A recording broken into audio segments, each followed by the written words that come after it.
ഉറക്കം പോകുന്നില്ലല്ലോ. ഹായ്, ഇന്നൊരു ഞായറാഴ്ചയാണ്.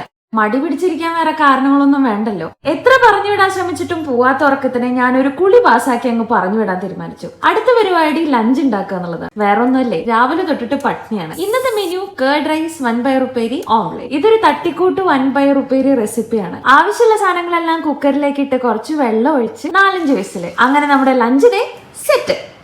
ഞായറാഴ്ചകളിൽ ലഞ്ച് കഴിക്കാനിരിക്കുമ്പോൾ എന്റെ സ്ഥിരം പരിപാടിയാണ് ഏതെങ്കിലും കണ്ട മലയാള സിനിമ വീണ്ടും ഇരുന്ന് കാണുക എന്നുള്ളത്. ഫുഡൊക്കെ കഴിച്ചു കഴിഞ്ഞ് നമുക്ക് പുറത്തു പോകേണ്ട ഒരു പ്ലാൻ ഉണ്ട്. യൂഷ്വലി സൺഡേസ് വീട്ടിലിരിക്കലാണ് പതിവ്, പക്ഷെ ഇന്ന് പുറത്തു പോവാം. ഷോപ്പിംഗ് ആണ് ലക്ഷ്യം. ചെന്നൈ വന്നപ്പോ തൊട്ടിട്ട് ആലോചിക്കുകയാണ് എഗ്മോറിലുള്ള പാന്തിയോൺ സ്ട്രീറ്റിലേക്ക് പോകണമെന്ന്. ഇതുവരെ നടന്നിട്ടില്ല. അപ്പൊ പിന്നെ ഇന്നങ്ങ് പോയേക്കാന്ന് വിചാരിച്ചു. സ്ട്രീറ്റിന്റെ വിശേഷങ്ങൾ വേറൊരു വീഡിയോയിൽ പറയാം. അങ്ങനെ സ്ട്രീറ്റിൽ വന്ന് നടന്ന റോട്ടിൽ കൂടെ തന്നെ 4-5 വട്ടം അങ്ങോട്ടും ഇങ്ങോട്ടും അലഞ്ഞു തിരിഞ്ഞു. 2-3 സാധനങ്ങളും വാങ്ങി. അവിടെ നിന്ന് ഇറങ്ങിയപ്പോഴേക്കും വൈകുന്നേരമായിട്ടുണ്ടായിരുന്നു. എന്നാ പിന്നെ ഒരു കോഫി കുടിക്കാലോ എന്ന് വിചാരിച്ച് എഗ്മോറിലുള്ള റൈറ്റേഴ്സ് കഫേയിലേക്ക് നടന്നു. റൈറ്റേഴ്സ് കഫേ ചെന്നൈയിൽ എന്റെ വൺ ഓഫ് ദി ഫേവറേറ്റ് കഫേയിൽ തുറന്നാണ്. വലിയ കാര്യത്തിൽ മെനു ഒക്കെ വാങ്ങി അതൊക്കെ വായിച്ച് സ്ഥിരമായിട്ട് ഓർഡർ ചെയ്യുന്ന മദ്രാസ് ഫിൽറ്റർ കോഫിയും സിനമൺ റോളും ഓർഡർ ചെയ്യും. അധികം ഓവർ സ്വീറ്റ് അല്ലാത്ത സോഫ്റ്റ് സിനമൺ റോളിന്റെ ഒപ്പം നല്ല സ്ട്രോങ് ഫിൽറ്റർ കോഫി. ആഹാ അന്തസ്. കോഫിയൊക്കെ കുടിച്ച് ബില്ലൊക്കെ പേ ചെയ്ത് ഞാൻ അവിടെ നിന്ന് ഇറങ്ങി. ഇനി വേറെ എങ്ങോട്ടല്ല, വീട്ടിലോട്ട്. നാളെ മൺഡേ ആണ്, ഓഫീസിൽ പോണം. അപ്പൊ അത്രേ ഉള്ളൂ.